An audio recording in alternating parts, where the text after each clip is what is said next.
தொடங்கின நாள்லேருந்து பிரச்சனை. ஒரு ஸ்டெப்லேயும் எனக்கு அடி. நைட்டு ஒரு 7 மணிக்கு மேலே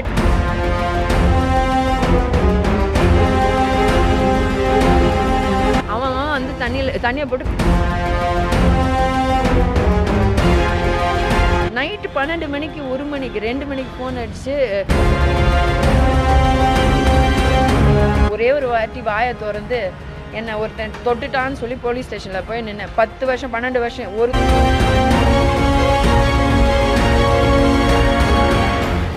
எல்லாருக்கும் தெரியும் ஒரு வெப் சீரிஸ் ஸ்மோக்குன்னு இருக்கிறேன்னு. தொடங்கின நாள்லேருந்து பிரச்சனை. நான் ஃபஸ்ட்டு என்ன நினச்சேன், பயோபிக்கு சினிமா பற்றி எடுத்துகிட்ட போகிறோம்னு நினச்சிட்டு இவ்வளோ பிரச்சனை வருதுன்னு நினச்சேன்.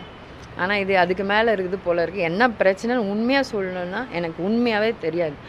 ஒரு ஸ்டெப்லேயும் எனக்கு அடி மேலே எல்லாத்தையும் தாண்டி ஒரு ஸ்டேஜில் வரும்போது போன ஜனவரி ஒரு ஷெட்யூல் போகிறோம் ஷூட்டு போய் 5 நாள் ஷூட்டிங் காலைல போவாங்க ஷூட்டுக்கு. முந்தின நாள் நான் தானே டைரக்டரு, அதனால் நைட்டு எனக்கு இதெல்லாம் வேணும்னு மேனேஜர்கிட்ட சொல்லிவிடுவோம். அவர் லிஸ்ட் எடுத்துகிட்டு வந்து மேம் எவ்வளோ ஆகும்னு. சரி ஓகே, சும்மா ஒரு எக்ஸாம்பிளுக்கு 2 லட்சம் ஆகும்னு வைங்களேன். 2 லட்சமா ஓகே அப்படின்னு சொல்லிட்டு அடுத்த நாள் ஷூட் போவோம். 6 மணிக்கு வந்து மேம் அமௌண்ட்டுன்னு வேறு. அந்த 2 லட்சம் தானே? ஆமாம் மேம். 2 லட்சத்தை ஜிபேயில் ட்ரான்ஸ்ஃபர் பண்ணிவிடுவோம். பண்ணிவிட்டு நான் ஷூட் போயிட்டுருப்பேன் 9 மணி வரைக்கும். 9:30 மணி அவர் நேராக ஆஃபீஸ் வந்து எல்லா வவுச்சரும் சைன் பண்ணி எனக்கு வந்து கொடுத்துருவார். இப்போ நீங்கள் என்ன நினைப்பீங்க? அப்போ பேமெண்ட் கிளியர் ஆகிடுச்சு, ஏன்னா எல்லோரும் சைன் பண்ணி வாங்கியிருக்கேன். அப்படி தான் நானும் நம்பி நானும் ஷூட்டிங் போகுது.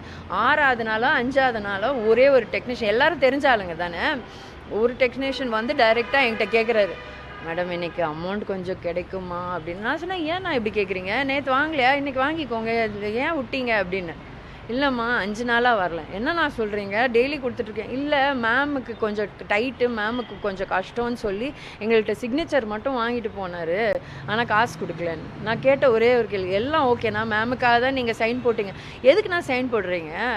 காசே வாங்காமல் எதுக்கு சைன் போடுறேன்? 5-6 நாள் எதுக்கு சைன் போடுறீங்க? அந்த அமௌண்ட் ஃபுல்லாக இவரை பிடிச்சி லாக் பண்ணி ஒரு ஸ்டேஜில் பஞ்சாயத்து ஷூட்டிங்கை ஸ்டாப் பண்ணி பஞ்சாயத்துன்னு சொல்லி இவர்கிட்ட 1 மாதம் உட்காந்து பேசுகிறேன். ஒத்துக்கிட்டாரு. கைப்பட ஒரு பாதி அமௌண்ட் ஃபஸ்ட்டு எழுதி கொடுத்தாரு. ஏன்னா ஃபஸ்ட்டு டே நாங்கள் பார்க்கும்போது 3 லட்சம் இல்லாத மாதிரி இருந்துச்சு.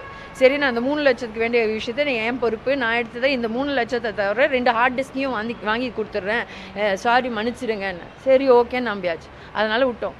கொஞ்ச நாள் பார்க்குற 2-3 வாரம், 3ஆவது வாரம்லாம் நீ என்கிட்ட காசு கேட்டேன்னா நான் செத்துருவேன், நீ காசு கேட்டேன்னா எனக்கு ஹார்ட் அட்டாக் வந்துடும், நீ காசு கேட்டேன்னா எனக்கு ஆக்சிடென்ட் ஆகிடும். இதே மாதிரி மிரட்டி ஒரு ஸ்டேஜுக்கு மேலே ஹேண்டில் பண்ண முடியாமல் இங்கே வந்து பெப்சியில் இன்ஃபார்ம் பண்ணேன், மேனேஜர்ஸ் யூனியனில் இன்ஃபார்ம் பண்ணேன்.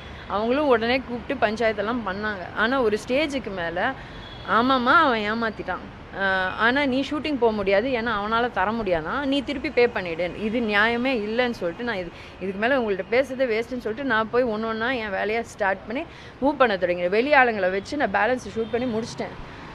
இப்போது எல்லாம் முடிகிற ஸ்டேஜில் நீங்களே நோட் பண்ணியிருப்பீங்க, மெதுவாக ப்ரமோஷன் ஸ்டார்ட் பண்ணுறேன், ஒரு ஹார்ட் டிஸ்கை பிடிச்சி வச்சு தர மாட்டேங்கிறாங்க.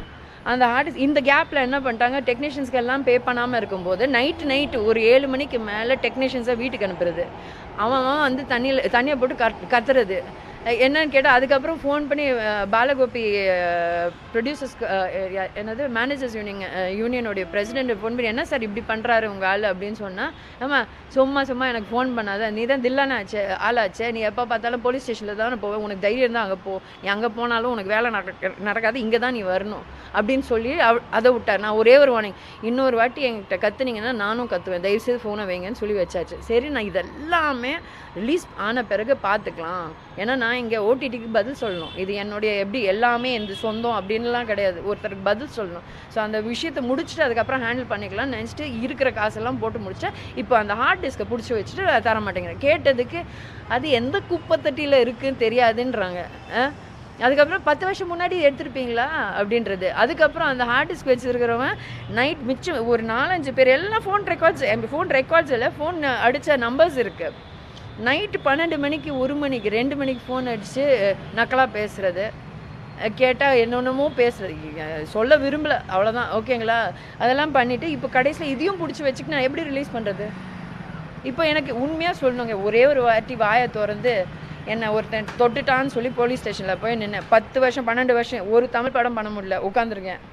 இன்னொரு வாட்டி நான் போலீஸ் ஸ்டேஷன் போய் நின்னேன்னா அவ்வளோதான், என் கெரியர் ஓவர். வேலை செய்ய விட மாட்டாங்க. அதனால் நான் யார்கிட்டையும் சண்டை பிரச்சனை போடல. நான் இங்கே பெப்சி முன்னாடி உட்காந்துருக்கேன். எனக்கு சங்கர்ன்ற மேனேஜர் வந்தாகணும். எதுக்கு பெப்சிலேருந்து எல்லா யூனியனையும் அவருக்கு சப்போர்ட் பண்ணிகிட்ருக்காங்க தெரிஞ்சாகணும். ஓகேங்களா? ஏன்னா எனக்கு மட்டும் சப்போர்ட் பண்ணலன்னு சொல்ல, டெக்னீஷியன்ஸ்க்கு அவ்வளோ பேருக்கு பேமெண்ட் போகல. ஆனால் அது கூட கண்டுக்காமல் எதுக்கு சங்கரை ப்ரொடெக்ட் பண்ணிகிட்ருக்கார்? எனக்கு அவர் அவ்வளோ பெரிய ஆளான்னு எனக்கு தெரிஞ்சாகணும். 1. 2வது, எனக்கு என் ஹார்ட் டிஸ்க் வந்தாகணும். 3வது, என் அமௌண்ட்டு வேணும். அந்த அமௌண்ட்டில் 7.5 கிட்ட வருது இப்போது. 6.5 7.5 இப்போ ஒரு ஏன்னா டபுளாக பே பண்ணுறோம் இப்போ வெளியே வேலை நடக்கிறதுக்கு. அதெல்லாம் டோட்டல் போட்டு அந்த அமௌண்ட் வரணும். மிஞ்சி போனால் அந்த 7.5 லட்சத்தில் எனக்கு 1 லட்சம் 1.5 லட்சம் தான் என் காசு. மிச்சம் நம்ம பெப்சிகிட்ட கூட்டு மிச்சம் டெக்னீஷியன்ஸுக்கு கிளியர் பண்ண தான் போகிறோம். அதுக்கும் வழி இல்லைன்னா என்ன அர்த்தம் எனக்கு? ஆனால் இதில் எனக்கு என்ன வருத்தம்னா, உங்கள் எல்லாருக்கும் தெரியும், ஒரு ஸ்டேஜில் நான் பயங்கர பீக்கில் இருந்தேன். அந்த பயங்கர பீக்கில் என்கிட்ட காசு இருக்கும்போதெல்லாம் யூனியனாக நானே ஃபோன் போட்டு கூப்பிட்டு, ஆனால் இந்த யூனியனுக்கு ஒரு 2 lakhs, இந்த யூனியனுக்கு ஒரு 3 lakhs, இந்த யூனியனுக்கு ஒரு இவ்வளோ அமௌண்ட்டு டொனேஷன். ஏன்னா எல்லோரும் நல்லா இருக்கணும், நம்ம ஆளுங்க.